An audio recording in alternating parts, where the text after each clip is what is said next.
Hello everyone. Something a little bit different this month. We've got 3 vignettes and I'm starting with Sharon Reardon, who, prior to taking up golf, has been an Australian consular across many countries, some good and some frightening. And I've asked Sharon to give us a little snippet of what her life was like. So I'm going to ask her a few questions. How many posts have you held as Australian Consul, Sharon? Hi Liz, well I actually had quite a few and across quite a few different countries. To name a few, I was in Fiji, in Tanzania, Israel,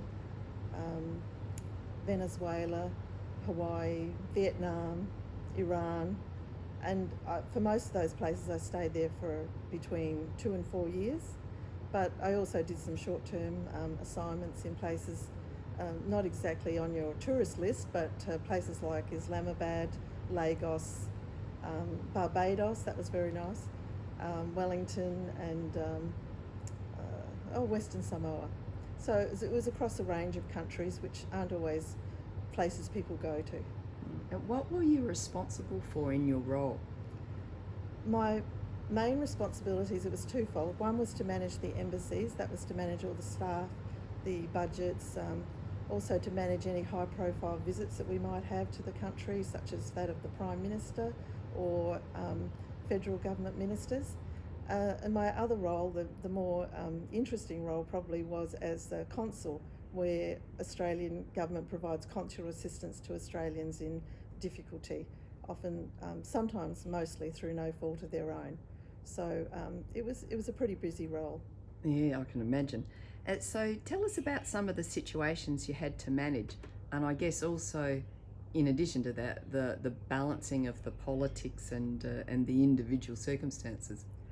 Well, we have the range of issues from deaths, from arrests, from just the simple things like people losing their passport or having it stolen, accidents, hospitalisations, that sort of thing.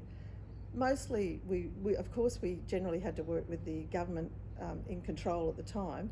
In Hawaii, it was very easy. The authorities went out of their way to make things easy. They would facilitate everything for us, allow us to contact officials directly, so that we could talk to immigration officials, we could talk to coroners, and that just made everything easier for the families and for us, for me to do the job. In places like Vietnam, it was more formal. You had to do everything in writing and they would get back to you in their time. However, everything did work smoothly there. It just took a lot longer and was more formalised than you people probably would have liked. And a lot of the cases we had there were arrests. We had at one stage up to 23 Australians detained, and that was a pretty busy time, but we had it working like clockwork, not from their point of view, I'm sure, but from our point of view it did. In Iran, it was much more formal. We again had to do everything in writing, and they did not respond sometimes for a very long time. There's been a recent case of a woman who was detained in Iran, and just from her story you can see it is not easy dealing in a country like that. But most countries understand their obligations to deal with embassies, and they did it mostly properly. Now, Sharon made me cross out the word stupidity, because, we hear stories in the press in Australia and we think, oh my goodness, how did someone get into that sort of trouble? Can you talk a little bit about either the naivety or the lack of luck that some people ran into somewhere in the world? Well, as we know, many members here at Grange are great travellers, and Australians travel everywhere. They go to the most remote places that you could think of in the world. There'll always be an Australian there. And some are just really unlucky. There have been so many tragedies, from bombings, from tsunamis, from plane crashes, and Australians have always been in the number, unfortunately. Some, though, really put themselves into situations which could have been avoided. One small instance, a man came to Iran, and in Iran you can't use ATMs or credit cards. You have to have US dollars cash, and he ignored that, came to Iran, ran up a hotel bill. Then when it came to pay it, they of course couldn't accept his credit card, and he came to us to pay for the bill. and he was very, very angry that we wouldn't do it, and he really wasn't interested in listening to solutions, but of course ultimately he had to do that to arrange to get the payment made himself by other means which we could help him with. But we had quite a few cases where people, through misfortune, one man was working in a logging camp in Venezuela, and he was kidnapped into Colombia, and ultimately he was kept for a year there, but he did have kidnapping insurance, which was great. And so a number of players were involved. We had to speak to the kidnapping czar in Bogota. The insurance company had a negotiator called Felix, so we had to deal with Felix the negotiator. And when they finally agreed after many proof of life questions, which he told me later he didn't understand the question at all, let alone give the answer, because it had gone through so many people and so many translations. But we had to get someone to take the money into Colombia, and we managed to get a Catholic priest. He was called Father Luigi, and he told us that he'd done it before, that he would wear his black garment, black cassock, his hat and a great big gold crucifix to scare the kidnappers because they were worried about the priest. And he went into the jungle for 3 days, which was very hard for him. The kidnappers took the money, but they didn't release the Australian. And we figured that was because they wanted to go away and count it and see that it wasn't counterfeit. So he was finally released 3 days later, and we met him. I met him in a country town in Venezuela, and he was just so grateful and just so happy to have his life, that he was free again and that he had it under his control.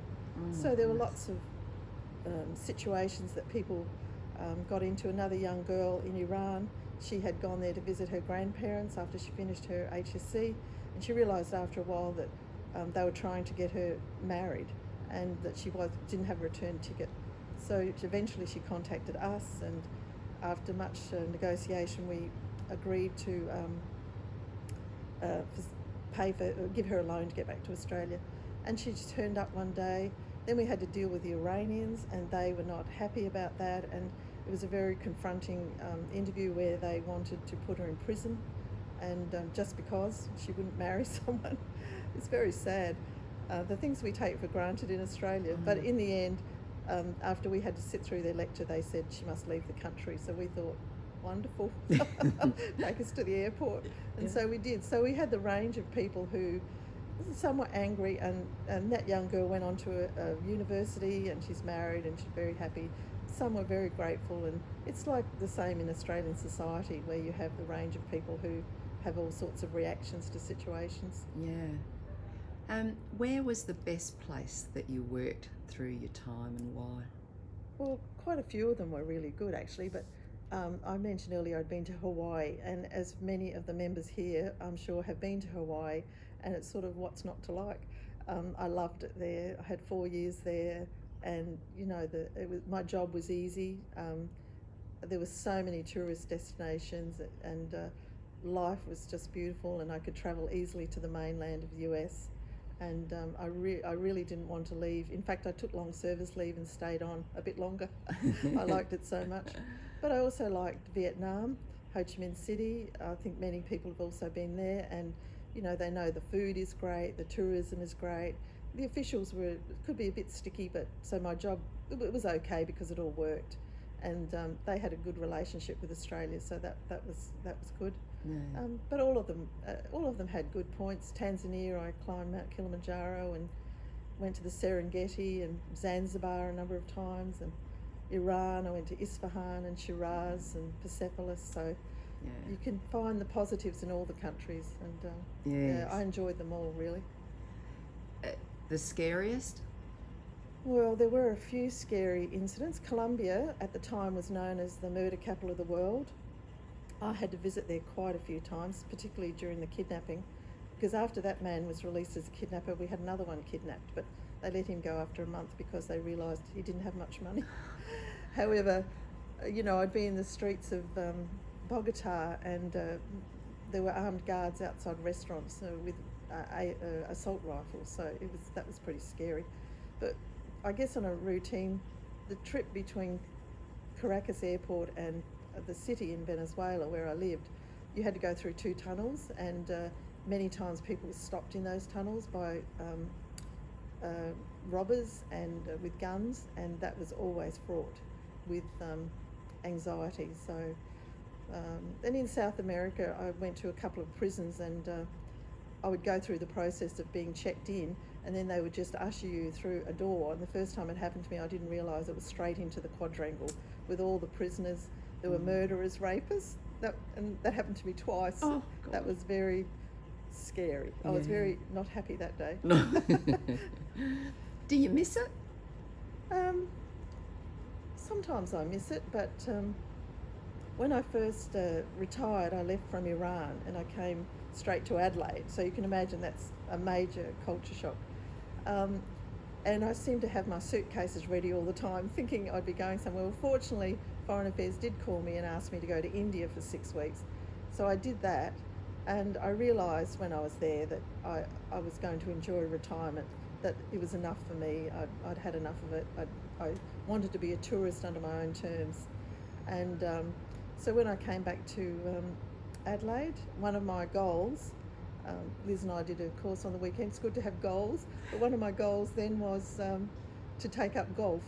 So my biggest challenge now is hitting that little white ball. Thank you so much, Sharon. Thanks, Liz.